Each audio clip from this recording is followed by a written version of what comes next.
So just imagine being trapped inside a sunken steel tube at the bottom of the freezing Barents Sea. You have absolutely no escape hatch. Right, and the water pressure at that depth is just immense. Exactly. The temperature's dropping, and your only hope of survival is a rescue team that's like 1,200 miles away. It is the ultimate pressure cooker. Yeah.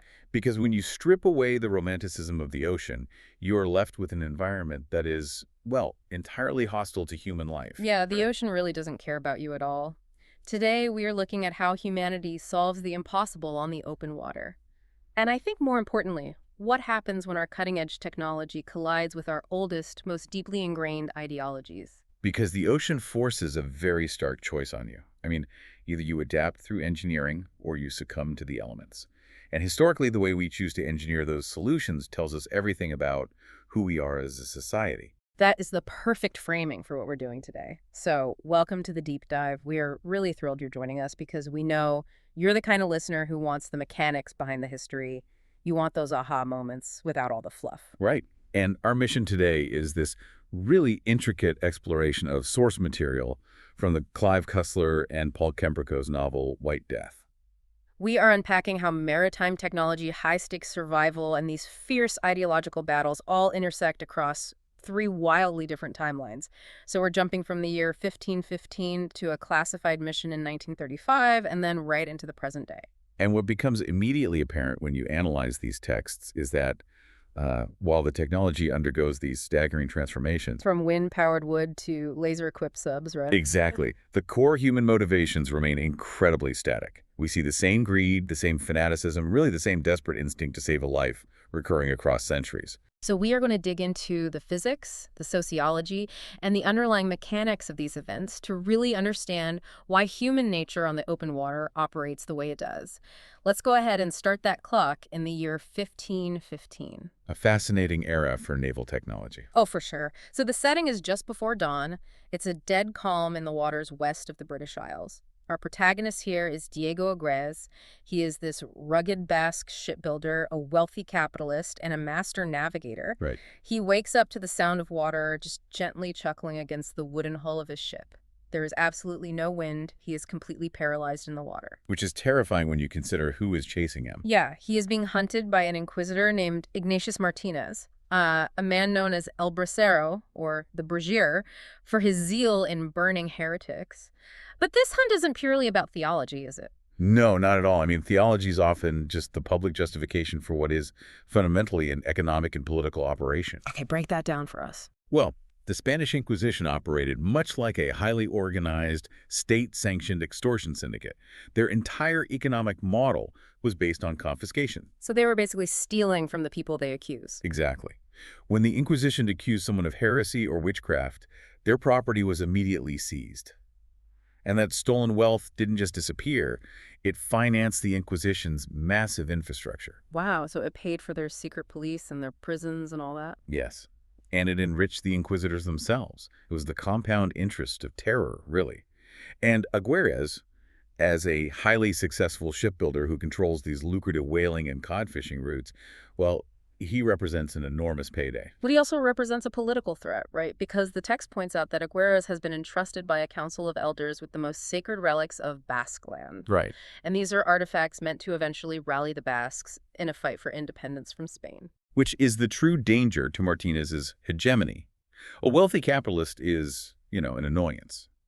But a wealthy capitalist holding the cultural key to a unified rebellion, that is an existential threat. Yeah, that makes him target number one. And Martinez understands the sociology of fanaticism. Sacred relics provide a focal point for an uprising. It's much like how the Holy Grail mythology fueled the Crusades. So Martinez initiates a calculated provocation. The witchcraft trial. Exactly. He orchestrates a trial, arresting local women, including Aguirrez's wife, to draw him out. The goal is to force a confrontation where Aguirrez's wealth and the relics can both be seized simultaneously. But Aguirrez is smart. He anticipates the trap. He ambushes the convoy, frees his family without firing a single shot, ships his wealth to Portugal, and launches his fastest ship into the dead of night. Which brings us back to this dead calm off the British Isles. Right. So as the morning fog parts, Aguirrez looks through his brass spyglass and sees three Venetian-style fighting galleys rowing directly toward him. And this is where the naval mismatch really becomes apparent. Okay, let's unpack this mismatch.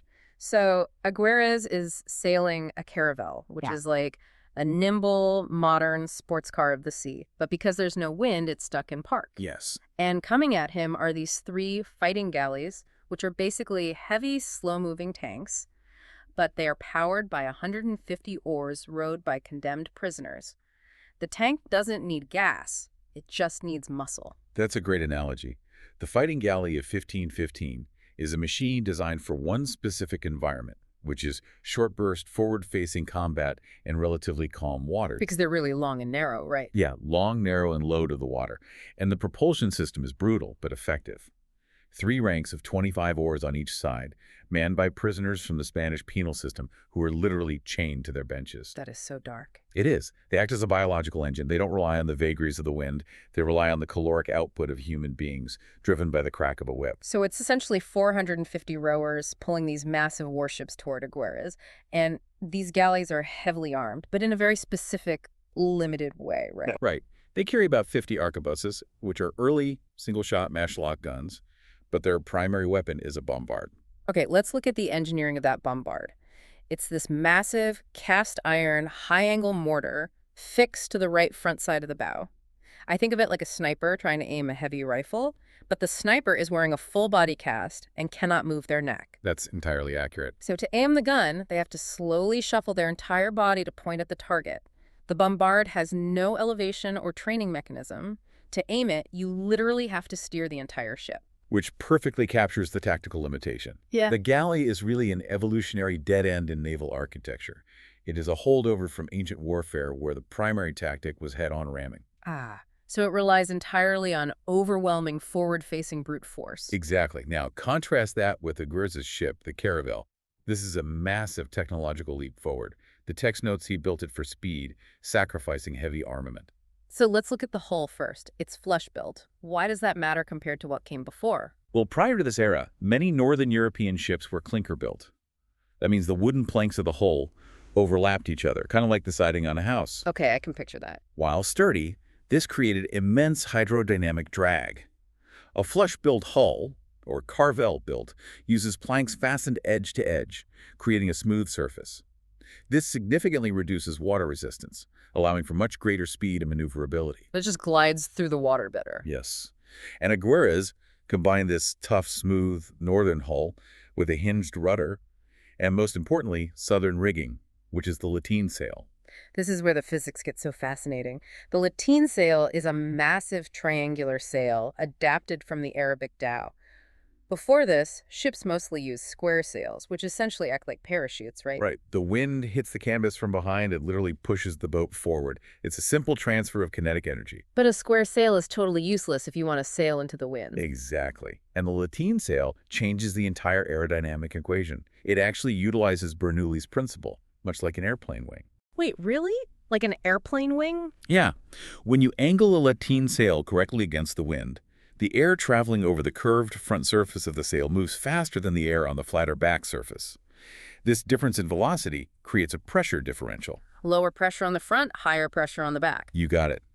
The sail and the boat attached to it is literally sucked forward into that low-pressure zone. It generates aerodynamic lift. This allows the caravel to sail much closer to the wind than any galley ever could. But again, without wind, that aerodynamic lift is zero.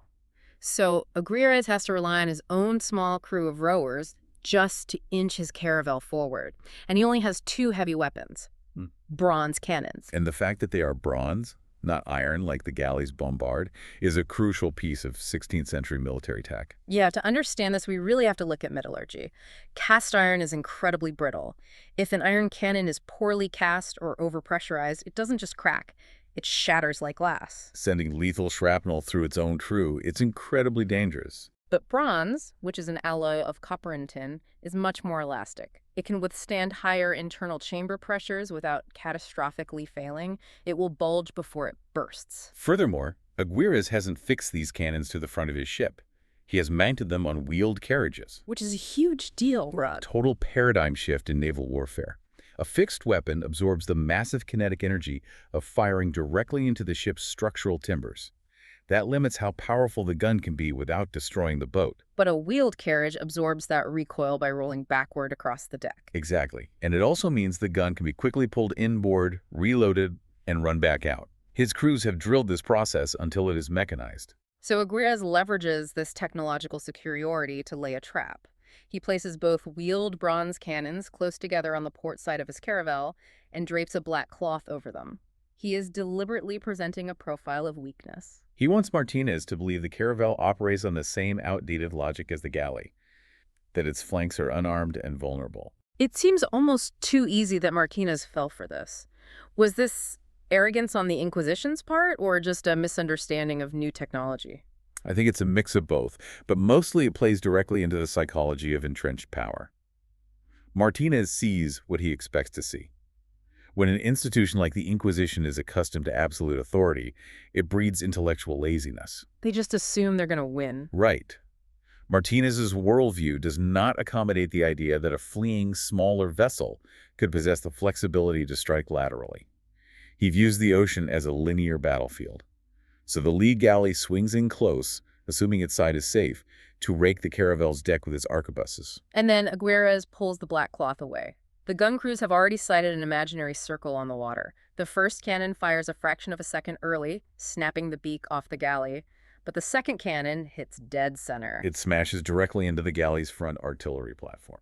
And the physics of this moment are just brutal. The cannonball disintegrates the wooden structure in a shockwave of fire and splinters.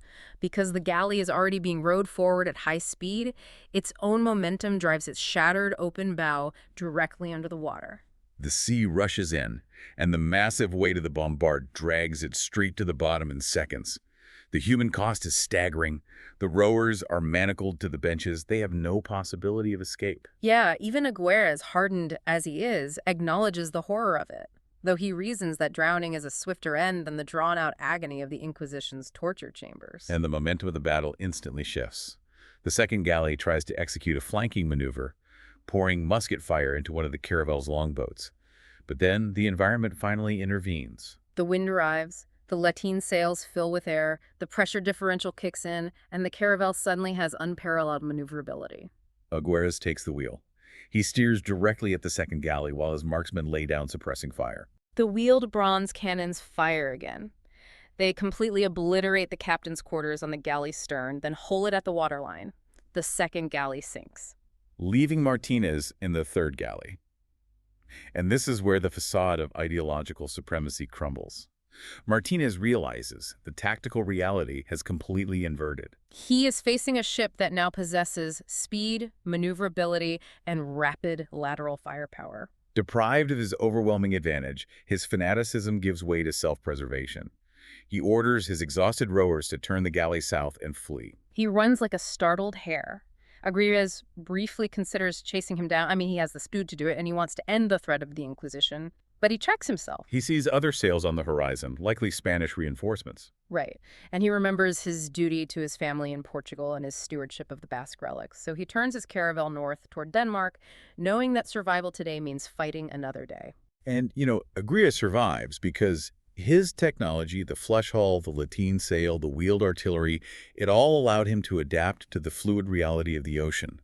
He used flexibility to defeat rigidity. That's a great way to put it. But if the 16th century was about relying on the unpredictable wind to escape ideological tyranny, our next era jumps to a time when humanity tried to conquer the elements entirely, though the shadow of tyranny remained just as dark. Which brings us to 1935. We are jumping from the waters of the Atlantic to the pitch-black sky high over the Arctic. Down on the ice, sled dogs are howling because their ears are picking up a low-frequency hum that humans can't register. And up above the cloud layer, an 800-foot-long silver dirigible is slithering through the atmosphere. This is the airship Nietzsche. It is suspended by thousands of cubic feet of gas, powered by 4 massive Maybach 12-cylinder engines, and it is on a highly classified mission to the North Pole. To understand the stakes of this flight, we have to look at the geopolitical stranglehold Germany was under at this time. Following World War I.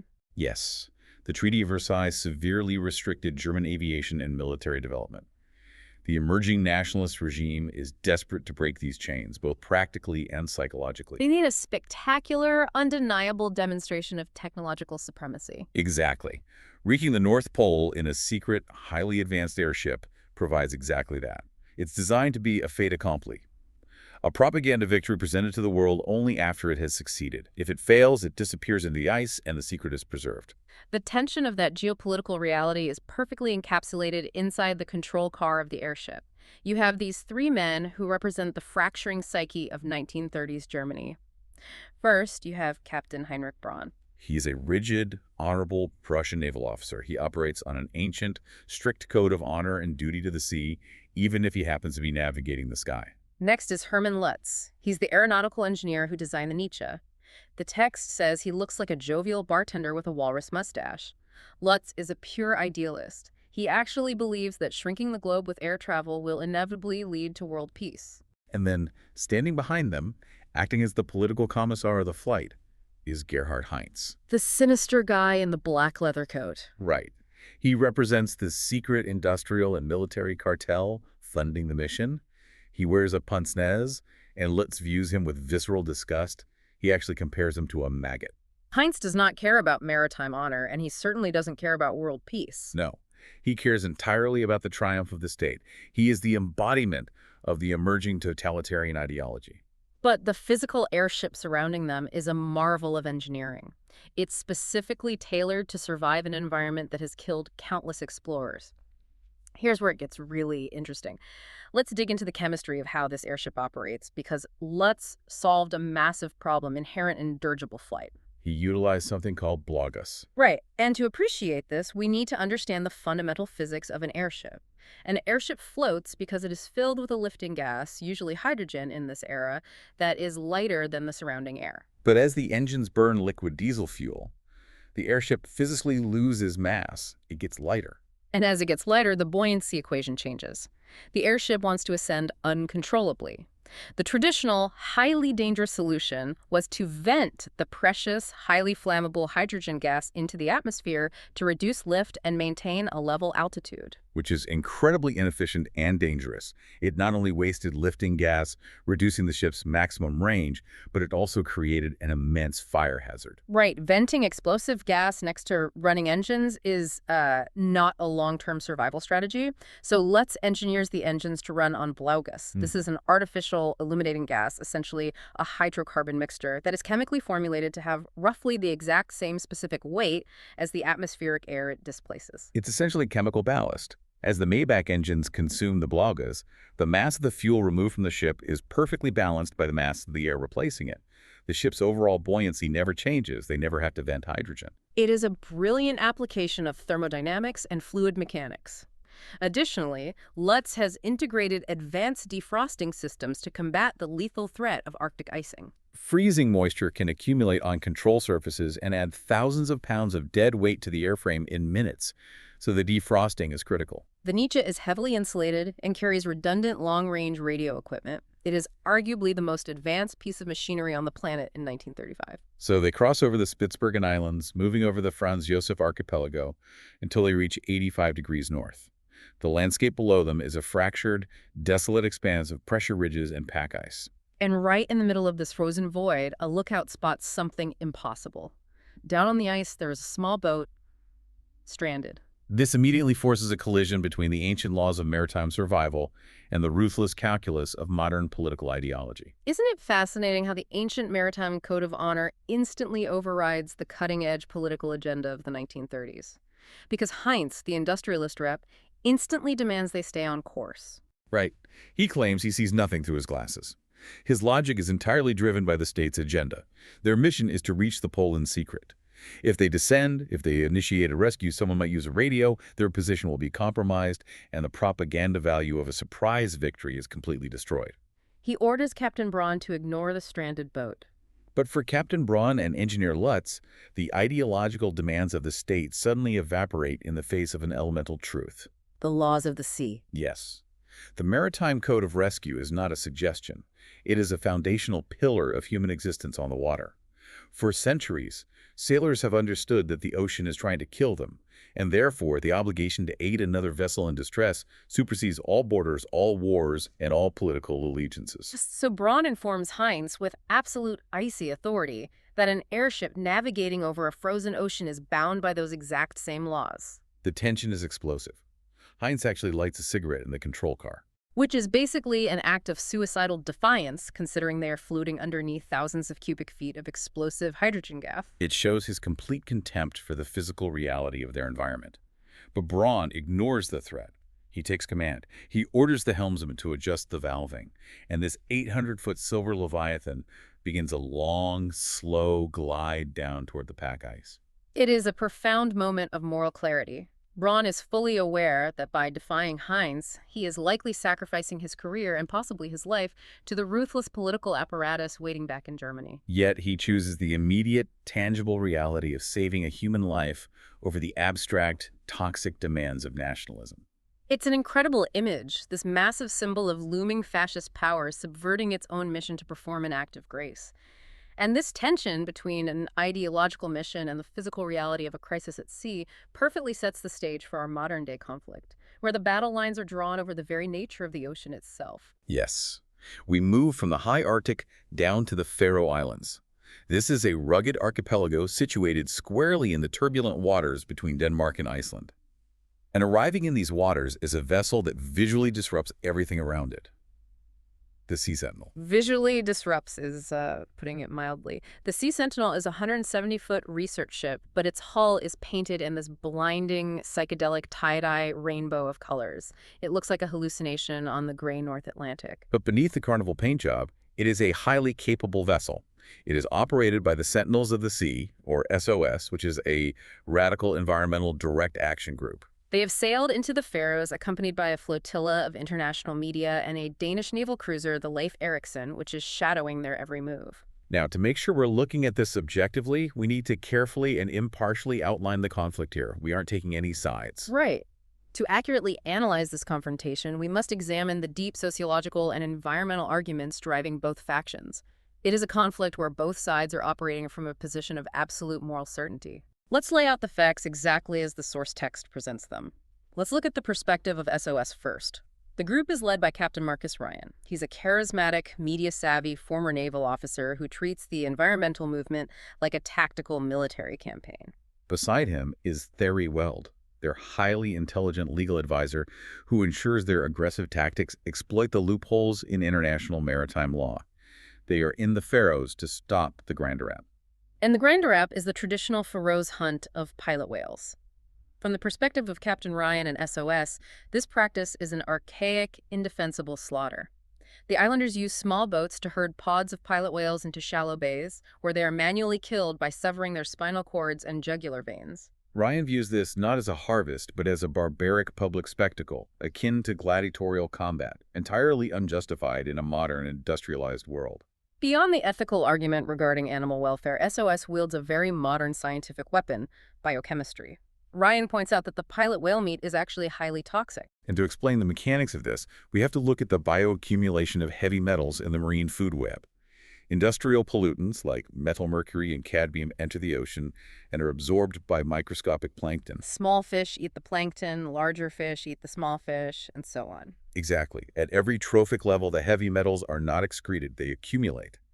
Because pilot whales are apex predators at the top of this food chain, their tissues contain massive, highly concentrated levels of these neurotoxins. Ryan argues that by continuing this hunt, the Faroes are quite literally poisoning their own children, causing neurological damage and developmental issues. So SOS believes that direct aggressive intervention is morally and scientifically mandated. They are not there to hold signs. They practice what they call aggressive nonviolence. In the past, they have rammed and scuttled pirate whaling ships and used ship-mounted catapults to fire biodegradable garbage at naval vessels. Their strategy in the Faroes is to create such a massive, chaotic media spectacle that international corporations will pull their oil drilling investments out of the region. They intend to use economic strangulation to force the islanders to abandon the hunt. Now let's look at the other side of the bay, the perspective of the Faroes Islanders and the Danish government who oversee the territory. The Danish perspective is represented by Captain Petersen of the naval cruiser Leif Erikson and a civilian observer named Carl Becker. For the Faroes, who are descendants of ninth century Viking settlers, the grinder wrap is not a sport or a cruel spectacle. It is a foundational element of their sociological identity and historical survival. On these isolated rocky islands, agriculture is severely limited. For centuries, the communal harvesting of pilot whales was the difference between starvation and survival during the brutal winters. The Faroes view the interference of SOS as a form of cultural imperialism, wealthy, modern outsiders dictating how an indigenous population should interact with its ecosystem. When the media asks Ryan if his condemnation is any different from slaughtering livestock in a modern abattoir, it really highlights that deep cultural divide. Furthermore, the Danish government views SOS not as environmental saviors, but as dangerous eco-terrorists committing what observer Becker calls visual pollution.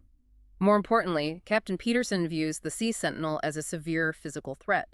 According to the United Nations Convention on the Law of the Sea, vessels must operate with due regard for the safety of navigation. Petersen argues that maneuvering a heavy 170-foot steel ship erratically through a fleet of small, open, fiberglass fishing dories genuinely endangers human lives. The economic threat SOS poses is also a primary concern for Copenhagen. The boycott organized by the environmentalists has already crippled the local fishing exports. The Danish government fears that if the Faroes' economy collapses, the islands will become entirely dependent on state subsidies. Therefore, Captain Petersen is under strict orders. He is to protect the islanders and their legal right to navigate their waters. He is authorized to physically intercept the Sea Sentinel if necessary. So what does this all mean? Ryan paints his ship like a clown car to lull opponents into making mistakes for the TV cameras.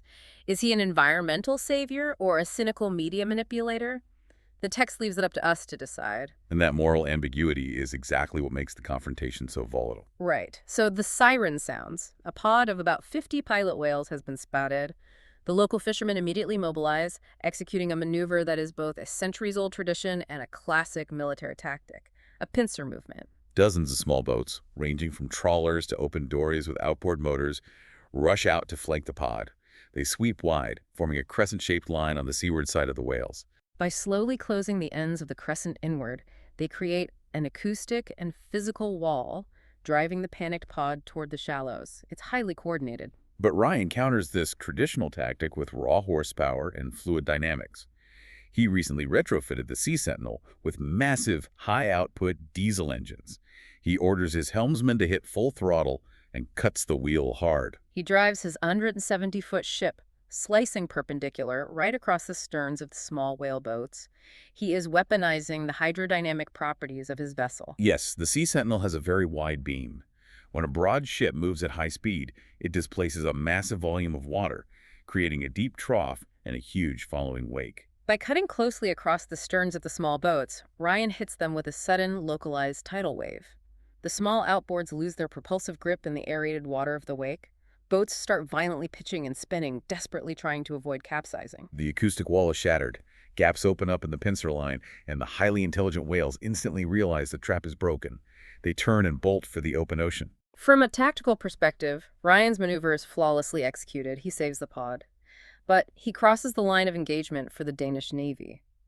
Captain Petersen pulls the massive steel cruiser Leif Erikson alongside the Sea Sentinel and issues a final ultimatum over the radio. He states that Ryan has directly endangered the lives of Danish citizens, and if the Sea Sentinel does not immediately retreat, the cruiser will open fire.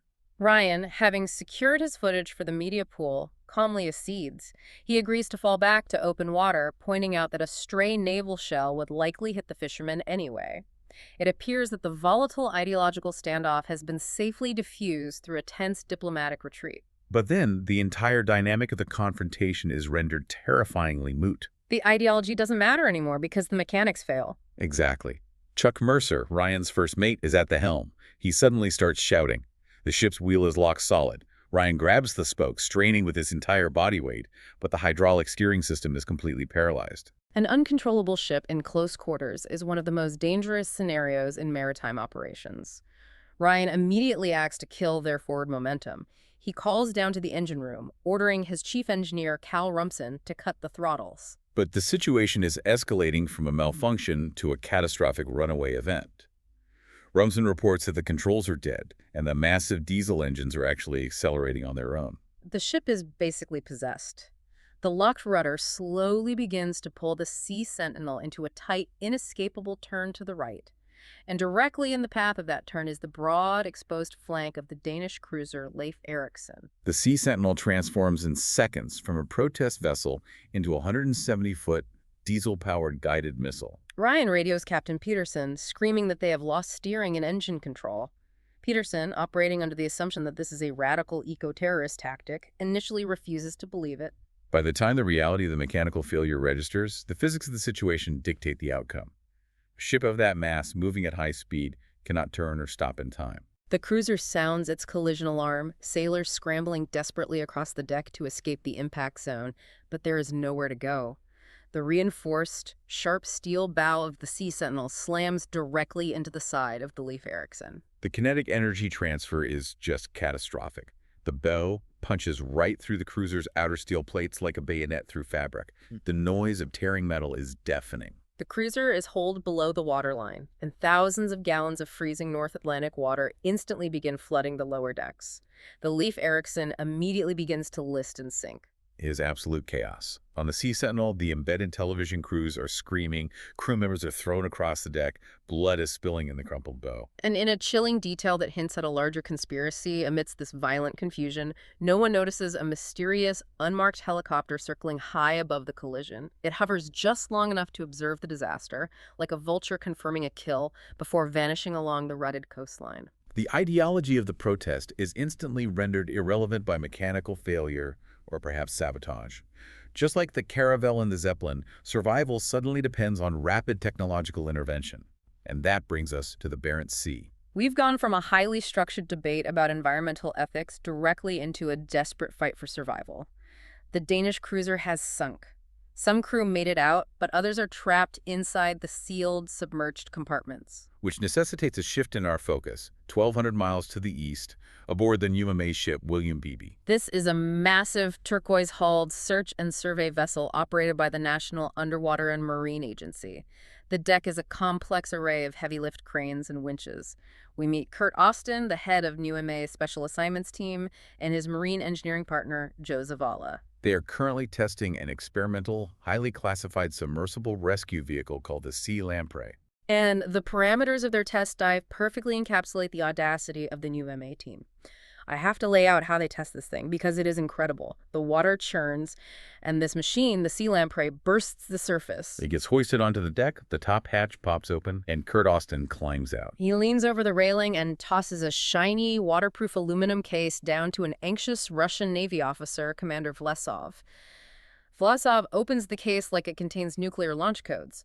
Inside are 3 bottles of premium Russian vodka, Chardonnay, Moskovskaya, and Jewel of Russia. They have just utilized a multi-million-dollar cutting-edge submersible to dive 300 feet down to the rusted hull of an abandoned Soviet Foxtrot-class training submarine, interface with it, and retrieve a cache of vodka. This is classic UMA. It's like using a billion-dollar space shuttle to go pick up a pizza, but it perfectly proves the tech works. And the swagger proves a vital point. Austin proposes a toast to the crew of the Kursk. For context, the Kursk was a Russian nuclear submarine that suffered a catastrophic explosion and sank in the Barents Sea in the year 2000. Over 100 sailors died, many surviving the initial blast but suffocating over days because international rescue submersibles could not achieve a watertight seal on the damaged escape hatch of the sunken sub. It's a haunting comparison. Commander Vlasov notes with awe that the Sea Lamprey renders the escape hatch entirely obsolete. It can extract crew from any point on a sunken hull. To understand how the Sea Lamprey achieves this, we need to examine Joe Zavala's engineering logic, which is heavily rooted in the science of biomimicry. Okay, let's get into biomimicry. Biomimicry is the practice of solving complex human engineering challenges by studying and replicating the models, systems, and elements of nature.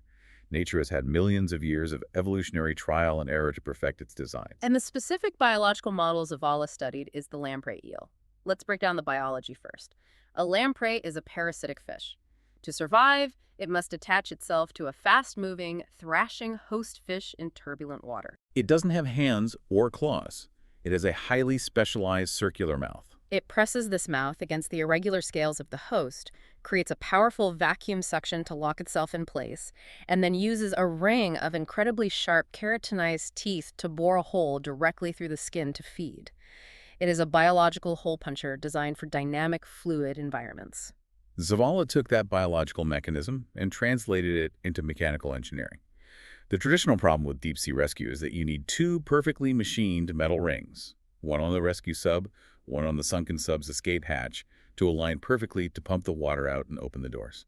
But if the sunken sub is tilted at a severe angle, or if the hatch is warped by an explosion, the seal fails. Water rushes in, and rescue is impossible. Exactly. So how does the sea lamprey bypass this? First, instead of relying on a rigid metal docking ring, Zavala designed a flexible adaptive skirt made of space-age synthetic polymers. The skirt mimics the fleshy lips of the lamprey eel. Right, it can conform to the curved, fouled, or even heavily damaged steel surface of a sunken hull.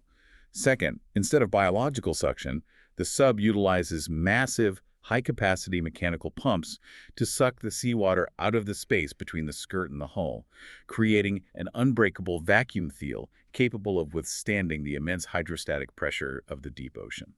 That solves the attachment problem. But once you are stuck to the side of a steel submarine, you still have to get inside, and you can't just knock. This brings us to the teeth of the sea lamprey. Instead of keratin, Zavala utilizes focused light. The sub is equipped with a circular array of high-powered cutting lasers. Now, if you break down the physics of that, using lasers underwater sounds contradictory. The ocean is the ultimate heat sink. Water absorbs thermal energy incredibly fast, which is why underwater welding is so difficult. So how do lasers cut steel in freezing water without the energy just dissipating? That is the genius of the vacuum seal. Once the skirt attaches and the water is pumped out of the interface zone, the lasers aren't firing through water anymore. They are firing through the localized, dry vacuum pocket created against the hull. Oh, wow, that makes perfect sense. Without the thermal dampening effect of the surrounding water, the focused photon beams can easily achieve the thousands of degrees necessary to instantly vaporize high-tensile steel. The laser ray cuts a perfect, precise circular hole right through the hull plating, drops the steel plug inward, and creates a dry, pressurized tunnel for the trapped sailors to climb into the rescue sub. It is an absolute game changer. It represents the pinnacle of technological adaptation. But almost the second they prove the technology works, the ultimate test arrives. The phone rings in the ready room. It's the East Atlantic Submarine Disaster Office of NATO. They relay the catastrophe from the Faroe Islands. The Danish cruiser Leif Erikson has sunk following the collision with the protest ship. Civilian observer Carl Becker and a few others were thrown clear, but their sailors trapped inside the sunken hull. The cruiser is completely submerged, the water temperature is lethal, and the air supply inside the trapped compartments is measured in hours, not days. British and Swedish rescue teams are scrambling, but the cruiser does not have a standardized submarine escape hatch. They cannot breach the hull. NATO is explicitly requesting the deployment of the sea lamprey. But this request introduces an almost insurmountable logistical nightmare. The engineering of the rescue sub is flawless, but its geography is entirely wrong. So here's the puzzle for you listening. Let's look at the map. The William Beebe is currently floating in the Barents Sea north of the Russian mainland. The Faroe Islands are located between the Norwegian Sea and the North Atlantic. That is a straight line distance of roughly 1,200 miles. Even if the William Beebe pushed its engines past the red line, it would take days to sail there. The trapped Danish sailors only have hours. And as Zavala points out, the sea lamprey is not a piece of equipment you can just toss in the back of a helicopter. It is a massive, incredibly heavy cylindrical submarine that requires specialized gantries, support computers, and heavy lift machinery just to operate. How do you move it 1,200 miles in a few hours? Zavala states the obvious. Unless the William Beebe suddenly grows wings, they cannot reach the Faroes in time. The physics of mass and distance strictly prohibit a maritime rescue. But Kurt Austin's mind works differently. He thrives on lateral thinking, and he experiences a massive aha moment, triggered by a seemingly throwaway comment made earlier. Remember Commander Vlasov complaining about Russian engineering? He had muttered that his countrymen have a historical obsession with Soviet gigantism, building things massively oversized rather than focusing on refined quality. Austin connects the massive weight of the sea lamprey with the concept of Soviet gigantism. He smiles, tells Zavala to think real big, and heads for the communication room. To extrapolate what Austin is planning, we have to look at the aviation assets of the former Soviet Union. The implication in the text is clear. Austin realizes that to solve an intractable marine logistics problem, he needs to hijack the sky. He is going to airlift a submarine. To do this, he would need to requisition one of the massive strategic airlift cargo planes originally built by the Antonov Design Bureau in Ukraine during the Soviet era. We're talking about monsters of the sky, planes like the Antonov An-124 Ruslan or even the An-225 Maria. These aircraft were specifically engineered to transport extreme, outsized cargo, like space shuttle orbiters or power plant turbines. They feature a kneeling front landing gear and a nose that hinges upward, allowing massive payloads to be rolled directly into a cavernous cargo hold. Austin is gambling that with NATO's leverage and Russian cooperation, they can fly one of these leviathans to a nearby airfield, strip the sea lamprey from the ship, load it onto the plane, and drop it into the waters off the Faroes. It is an audacious, high-stakes logistical gamble. It requires perfectly synchronizing international militaries, heavy aviation, and marine engineering, all while racing a strictly biological ticking clock deep underwater. Which perfectly sets up the haunting final scene of our source material. We jump back to the Faroe Islands. The setting is the deck of a Danish research vessel, the Thor, which has arrived at the coordinates of the sinking. Carl Becker, the civilian observer who's pulled from the freezing water, is standing on the deck. He is wrapped in a heavy greatcoat, shaking violently from hypothermia, dragging on a cigarette. He is staring out at a solitary red plastic buoy bobbing on the gray swells. It marks the exact grave of the Leif Erikson. Becker's survival has stripped away his bureaucratic detachment. He is consumed by rage. He wants Captain Ryan and the crew of the Sea Sentinel prosecuted and hanged for what he views as an act of lethal terrorism. But more immediately, his fury is directed at the agonizing weight. He demands to know the status of the American rescue team. The captain of the Thor checks his communications and tells Becker that the Americans just radioed. They claim they will be on site in 5 minutes. Becker looks out at the horizon. The North Atlantic is completely empty. There is not a single wake, not a single ship approaching. He furiously dismisses the report. But the captain of the Thor hears something. It's not the deep, rhythmic thumping of a marine diesel engine. He raises his binoculars, aiming them not at the horizon, but upward into the dense, overcast cloud layer. He identifies the rapid concussive sound of heavy aviation. He tells Becker, "Wait, there's a helicopter coming this way. It's moving very fast." The implication being that it is the advance element of Austin's massive airborne deployment. But the text does not end with the triumphant arrival of the rescue team. It shifts perspective one last time, dropping beneath the surface into the freezing, pressurized black water. Down in the darkness, inside the crushed steel hull of the cruiser, the trapped Danish sailors are still alive. They are systematically tapping on the interior steel walls with metal wrenches. The universal submarine distress signal, hoping the acoustic vibrations will be picked up by sonar on the surface. And the final poignant detail the authors leave us with is that the rhythmic tapping on the steel hull is becoming perceptibly fainter. The sailors are succumbing to the cold, the rising water, and the lack of oxygen. The mechanical failure of the protest ship has initiated a countdown, and time is quite literally running out before the sea lamprey can arrive. It is an incredibly tense, heavy place to pause the narrative. You can almost feel the cold water. But if we pull back and synthesize this entire journey, the architectural brilliance of the source material is staggering. We started in 1515, analyzing how a Basque captain survived ideological extermination, not through brute strength, but by embracing flexible adaptive technology. He used the aerodynamic lift of lateen sails and the metallurgical superiority of wheeled bronze cannons to outsmart the rigid, muscle-powered galleys of the Inquisition. Then we explored the geopolitical tension of 1935, where a miracle of aeronautical chemistry, a Zeppelin balanced by Blagos hovering over the Arctic, became a moral battleground. We saw the ancient maritime duty to rescue the stranded violently collide with the cold, nationalistic agenda of an emerging fascist state. And finally, we arrived in the turbulent waters of the present day.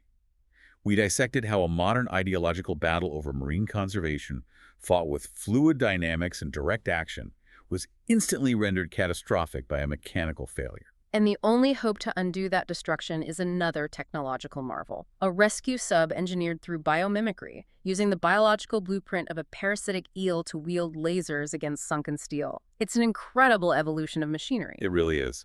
But it leads to a final thought I want to leave with you, our listener. Across all these centuries, from the wooden caravel to the laser-equipped submarine, the ocean itself has not changed 1 degree. It remains cold, indifferent, and lethal. We keep inventing complex new ideologies to fight over, and we keep engineering astonishing new technologies to win those ideological fights. But ultimately, the sea has a way of violently stripping all our politics away, forcing us into compressed moments where our only viable goal is simply to save each other. So when you look at the rapid technological advancements in our world today, you have to ask yourself a fundamental question. Are we designing our greatest innovations to destroy the enemy galley, or are we engineering them to build a better rescue sub? That is the ultimate metric of human progress. Does our ingenuity serve to enforce our ideologies, or does it serve to protect our shared humanity? Thank you for joining us on this deep dive. Your desire to dig past the surface, to understand the how and the why behind the stories, is what makes these explorations so rewarding. Keep looking for the mechanics behind the history, keep questioning the world around you, and we will catch you on the next one.